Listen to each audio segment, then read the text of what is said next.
Taiwan is bursting with heaps of fun places to explore. Join me, Amber Hatfield, as I hit up travel hotspots, soak up some culture, and hunt down hidden gems. Let's go! Hi, and welcome back to Let's Go. Today, we are going to be having part 2 of my interview with Jason Huang. Jason is the co-founder and CEO of the organization Rethink. It's a non-profit that focuses on environmental education and also the protection of Taiwan's beaches and coastlines through activism and education and conservation. So if you're interested in listening to the first episode, which was on last week, please go back and listen to that because we get a little bit of a background about how Jason started his journey with Rethink, how they began the organization, and how it's evolved over time. And in today's episode, we're going to be diving a little bit more into more details about that. So don't forget to head back to last week's episode and listen to that first, and then I'll see you in today's episode.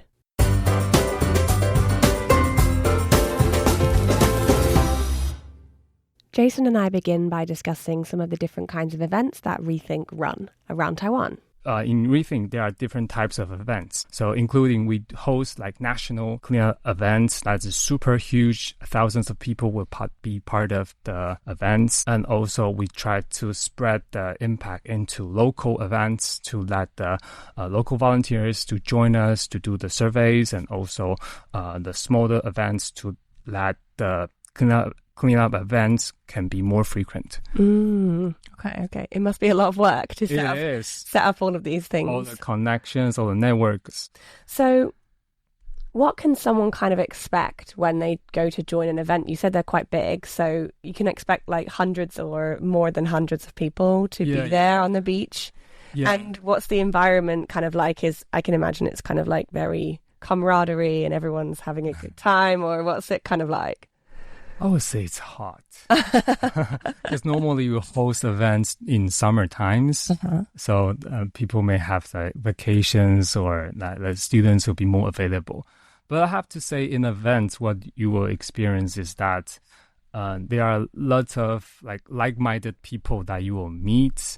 And also they also want to protect the Taiwanese coastline as much as you want, and you will be doing the beach cleanups with hundreds of participants. And I think the feeling is quite interesting. When I started to do the beach cleanup, I feel myself so small in such a huge pollution problem. So there are tons of trash right behind or right in front of you, and you are just a little person with a little clip with a little plastic bag and trying to collect the trash one by one. But what's interesting is that if there are hundreds or thousands of people, small people just like you doing the same thing, and after a couple hours, the whole area of the beach will be changed to what it should be, what it is original beauty. I think during the beach cleanup events, you will see a lot of before and after differences, which can be done by a whole group of people. So I think it's a great time to get connected with all the people like-minded, and also it's a great time to see the power of crowd, the power of social media. And you can see by gathering all the people, there will be some change, some instant change that happens right away.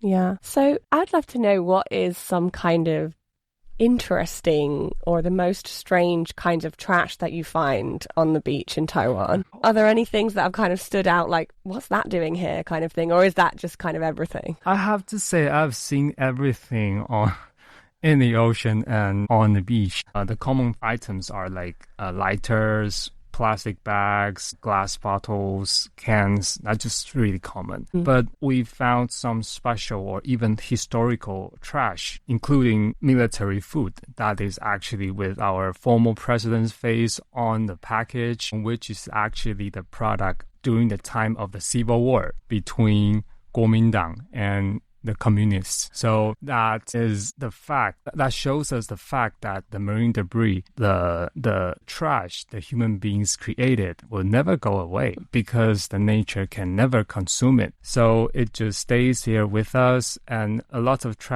items out there is actually way older than me. That's also the reason why we build up the database, because there are just so many interesting items we've found on the beach. So we try to gamify the beach cleanup events by, sending out missions to our participants, try to make the trash items something like Pokemon monsters. Okay. So that people know that, just go get them, just go catch them, and just take a monster which is also attacking the marine ecosystem away from the environment. There are actually a website just called the Guidebook of Marine Debris. So people just go check it out on the website. All the interesting and crazy things are out there on the database.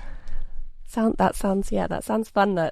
Funny kind of the way that you gamify that event sounds interesting, especially maybe for kids or something as well. Maybe there's quite a lot of kids that join. They might enjoy it to be like that. They will say, wow, it's so cool, I want to go grab some trash. It is kind of strange to hear that, but it's good at the end. Yeah, I mean, it's educational, isn't it, to let them know about what they can do for the earth. I'd love to circle back to your collaborations with businesses and maybe other community groups and things like that.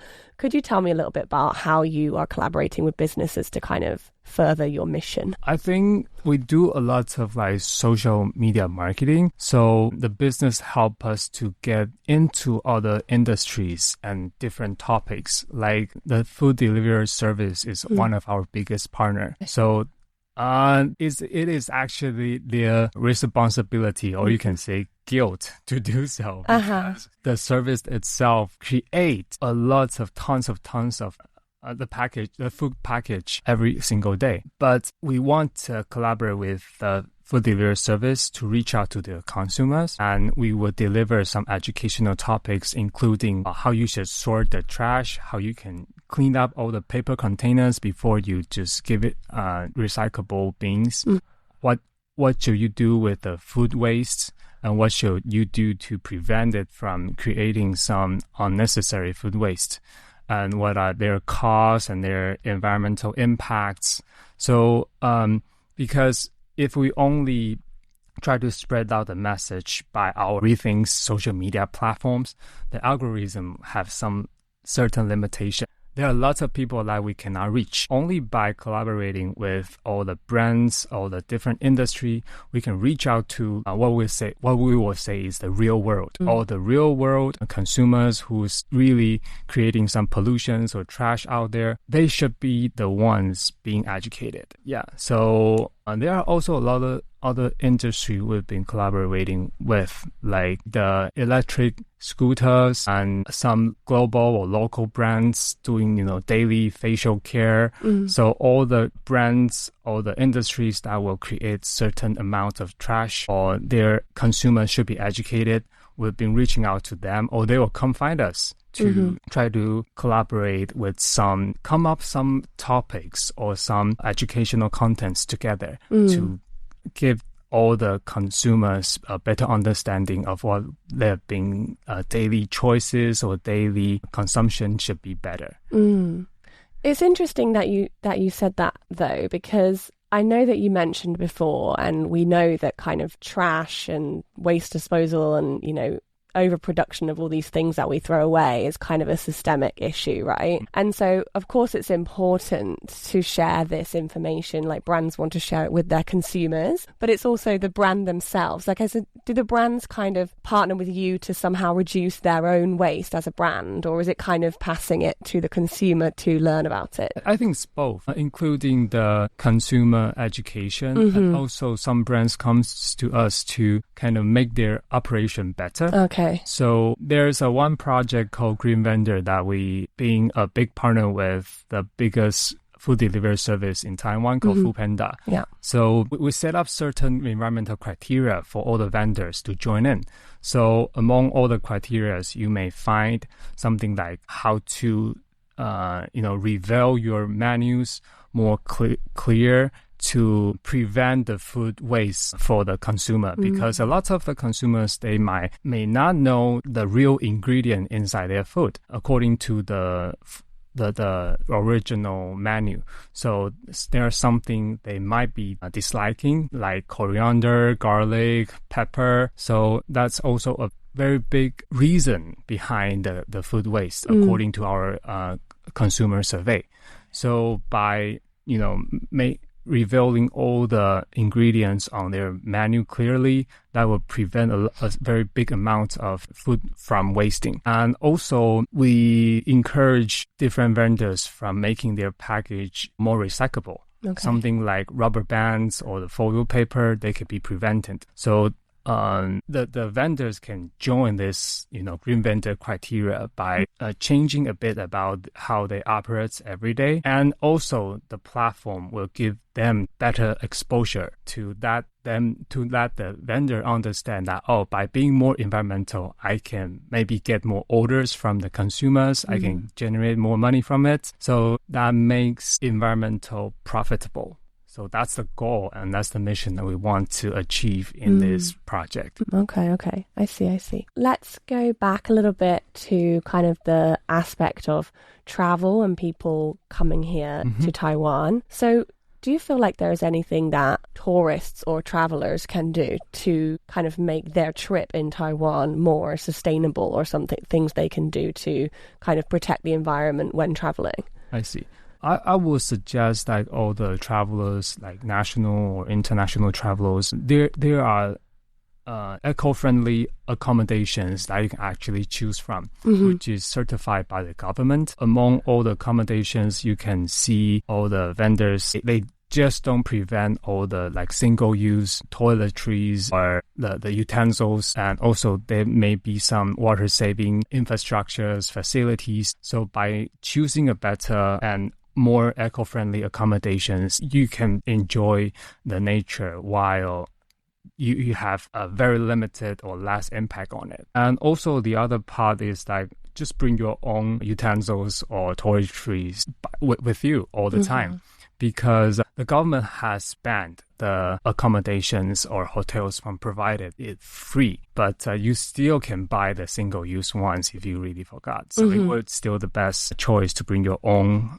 utensils or personal daily cares. And I would say just travel on, weekdays, and maybe you can choose some places that is actually in the off season, because in Taiwan, lots of places, especially for the smaller islands, there are just too many tourists. So there are actually a very limited capacity for the smaller islands. In the tourism, everybody wants to generate money from more tourists, but the nature, the oceans, they are voiceless. So there are lots of like over tourism that is way beyond capacity. So that makes all the coastlines, the ecosystem being destroyed, or there are just too much trash that cannot be transported back to the main island. A lot of like over tourism issue around Taiwan smaller islands. So I would say be responsible, and by places you are visiting, you can maybe ask or make friends with locals. There will be a lot of like good recommendations, and maybe also you can avoid the hotspots of maybe the too touristy sites. And also that will save more capacity for different places and different nature sites. Yeah. Are there any kind of events that you encourage tourists to come to? Would there be any information in English for people who want to sign up to beach cleanups who are not from Taiwan? We do get like international participants sometimes, but I have to say most of our organization's information is still for Taiwanese, so it's basically in Mandarin. So for maybe international friends out there, just make friends with Taiwanese friends, and they probably will bring you to some, events, or environmental events of Rethink. Okay, cool. One of a very core concept of Rethink is get involved.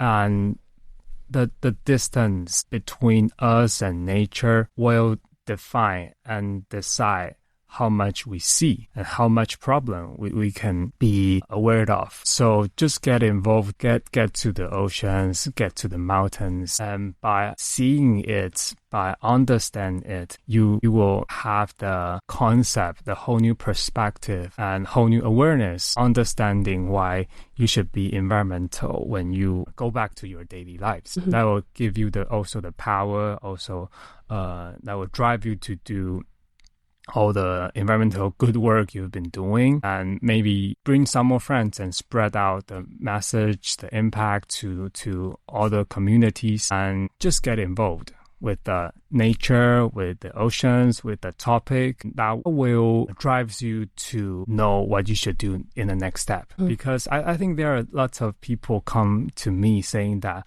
I want to be a nature protector, I want to be environmental, what should I do? I would say just get involved. Just go see more stuff. Just go see the beauty and how it is damaged, how it is hurt, and you will know what to do. Yeah. Great. Yeah, that's really true, I think, as well, because I think sometimes there's a disconnect between what you want to do and what you feel like you can do. So it's kind of hard to take the first step in certain things, right? Like you want to be here, but you don't know how to do the first step. The first step is just do it. You just got to just do something, right? You just got to start with something, and then you will start to make your way. Yeah. That's probably the only way you can do and you should do. Well, thank you so much for coming on the show and talking to me. I really appreciate everything you've talked to me about. So thank you so much for talking to me. Yeah, thank you so much.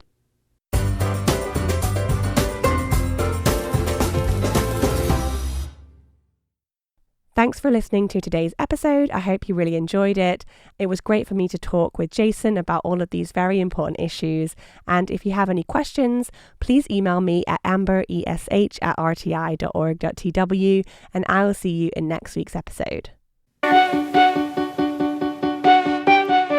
You're tuning in to Radio Taiwan International, Taiwan's national broadcaster.